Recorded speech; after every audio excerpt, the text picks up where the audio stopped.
আবির আর মায়ার বিয়ের বয়স মাত্র ১ বছর, কিন্তু মায়াকে দেখলে মনে হয় সে যেন আজও সেই প্রথম দিনের লাজুক কোণেটেই রয়ে গেছে। মায়া একটু অন্যরকম, খুবই রোম্যান্টিক এবং আবেগপ্রবণ। আবির কর্পোরেট দুনিয়ার কাজের চাপে প্রায় ক্লান্ত হয়ে বাড়ি ফেরে, কিন্তু দরজার ওপার থেকে মায়ার এক চিলতে হাসি তার সব ক্লান্তি এক নিমেষেই দূর করে দেয়। একটি বৃষ্টির বিকেল, সেদিন ছিল শুক্রবার। আকাশটা দুপুর থেকে মেঘলা হয়েছিল। আবির ল্যাপটপে অফিসের কিছু জরুরি কাজ করছিল। হঠাৎ ঘরে সব আলো নিভে গেল। মায়া নিঃশব্দে পেছনে এসে আবিরের চোখ দুটো হাত দিয়ে চেপে ধরল। কে? আবির হাসি মুখে জিজ্ঞেস করল। যে তোমার সারাদিনের ব্যস্ততা চুরি করতে এসেছে। মায়ার মিষ্টি কণ্ঠস্বর কানে এলো। আবির হাত সরিয়ে ঘুরতেই দেখল মায়া আজ নীল রঙের একটা শাড়ি পরেছে, কপালে ছোট একটা টিপ আর চুলে বেলি ফুলের মালা।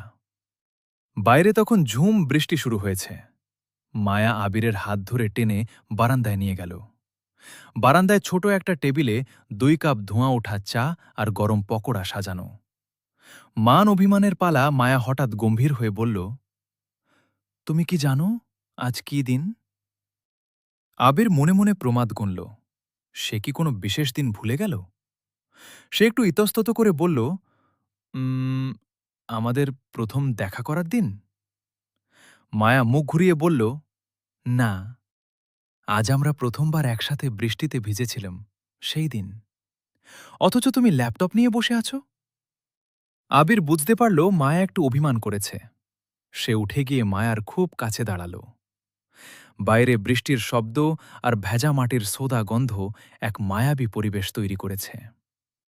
আবির আলতো করে মায়ার হাত ধরে বলল, সরি মায়াবতী, কাজের চাপে মাথা থেকে বেরিয়ে গিয়েছিল।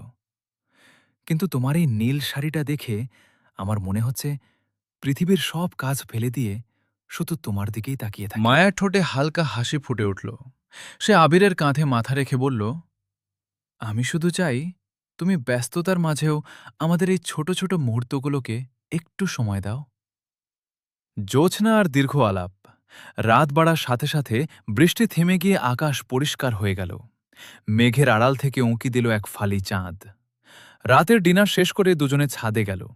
ছাদের এক কোণে দোলনায় বসে আবির আর মায়া। মায়া গুনগুন করে গান গাইছিল, আবির মুগ্ধ হয়ে শুনছিল।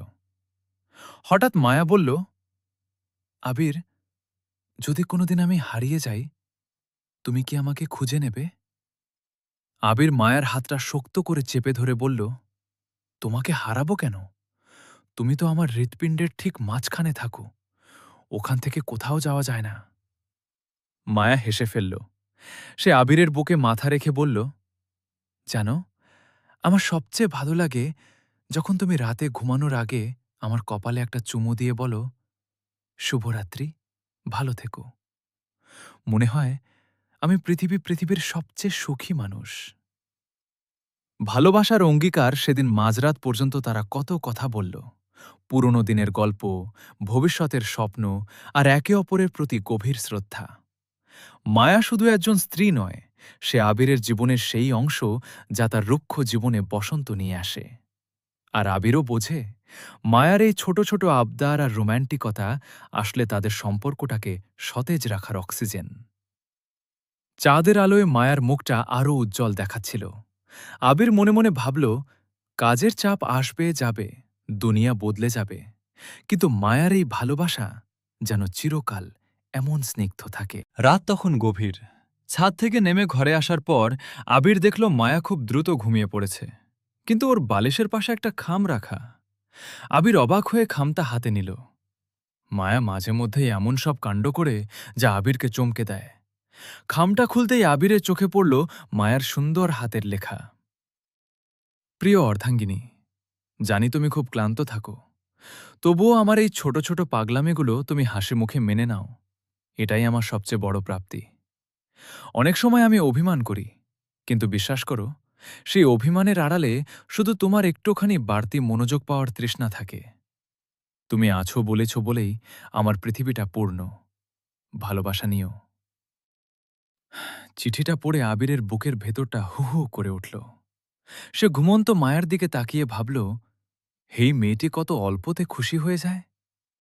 এক অভাবনীয় সারপ্রাইজ পরদিন সকালে আবির ঠিক করল আজ সে মায়াকে অবাক করে দিবে।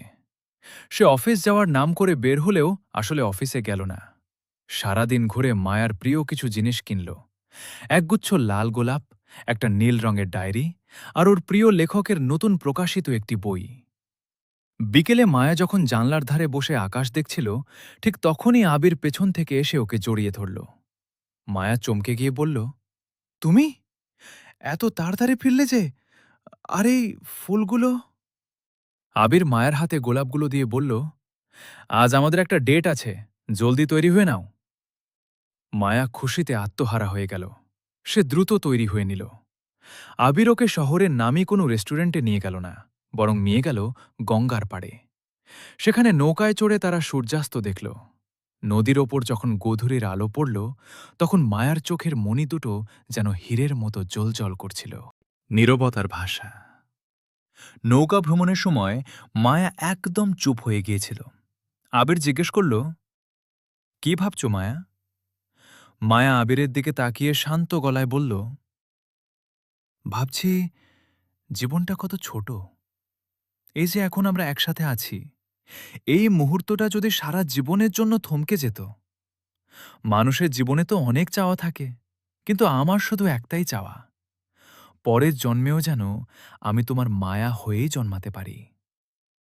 আবির মায়ার হাতটা নিজের হাতের মুঠোয় নিয়ে বলল, শুধু পরের জন্ম কেন, ৭ জন্মও যদি থাকে, আমি প্রতিবার তোমাকেই খুঁজে বের করব। তোমার এই পাগলামিগুলো সামলানোর দায়িত্ব তো অন্য কাউকে দেওয়া যাবে না। এক নতুন শুরু। সেদিন বাড়ি ফেরার পথে বৃষ্টি না থাকলেও শীতল বাতাস বইছিল। মায়া আবিরের হাতে হাত রেখে হাঁটছিল। দুজনেই অনুভব করছিল যে তাদের সম্পর্কটা শুধু দাম্পত্যের বেড়াজালে সীমাবদ্ধ নেই, এটা একটা আত্মিক বন্ধনে পরিণত হয়েছে। বাড়ি ফিরে আবির মায়ার দেওয়া সেই নীল ডায়েরিটা ওর হাতে তুলে দিয়ে বলল, এই ডায়েরিতে আজ থেকে আমাদের রোজকার সুন্দর মুহূর্তগুলো তুমি লিখে রাখবে, যাতে বুড়ো বয়সে আমরা একসাথে বসে এগুলো পড়তে পারি। মায়া ডায়েরিটা বুকে জড়িয়ে ধরে হাসল। সেই হাসিতে কোনো কৃত্রিমতা ছিল না, ছিল একরাশ তৃপ্তি আর ভালোবাসা। রাত বাড়তে থাকে, শহরটা ঘুমে আচ্ছন্ন হয়, কিন্তু আবির আর মায়ার ঘরে ভালোবাসার প্রদীপটা আগের চেয়েও বেশি উজ্জ্বল হয়ে জ্বলতে থাকে। তারা বুঝতে পারে রোম্যান্টিকতা মানে শুধু সিনেমা বা উপন্যাস নয়, বরং একে অপরের চোখের ভাষা বোঝা, আর কঠিন সময়েও হাতটা শক্ত করে ধরে রাখার নামই হল আসল রোম্যান্স।